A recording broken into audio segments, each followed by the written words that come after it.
Benchmark Expert. It isn't a benchmark. I'm here today with Bill Catchings, who's going to help us understand what Benchmark Expert is and why we need it. So, Bill, tell us, why do we need more benchmarks? Well, I'm not actually sure that we need more benchmarks so much as we need better benchmarks. We need benchmarks that are both relevant and timely.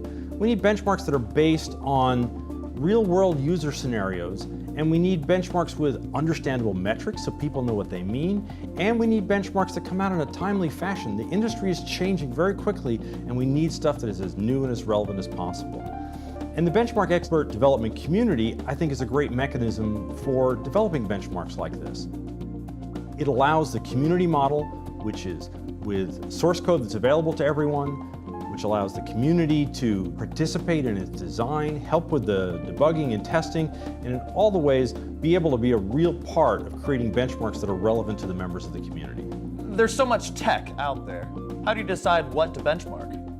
Well, I think the kind of tech you want to benchmark is the technology where the performance really matters to what you do. What you really want is something where if it's faster to load a web page, if it's quicker to start up editing your document, those are things you care about. They impact your life, and you want a performance benchmark that'll help differentiate between these similar products. But I bet there's probably no room for someone like me. I mean, you probably have to be a developer or a programmer to join the community, right? No, not really, because what we want is to be having scenarios that are based on what you do.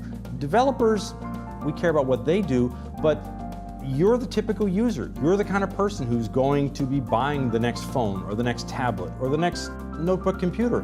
What we want are scenarios based upon what you do. We also need the developers, of course, because someone has to actually develop the code. So we need both the end users and the developers to be part of the community.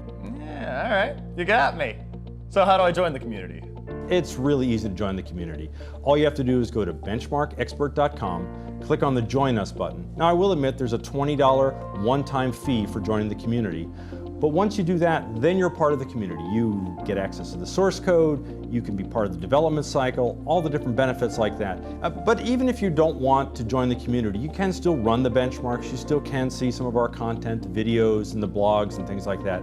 But we really would like people just like yourself to join the community.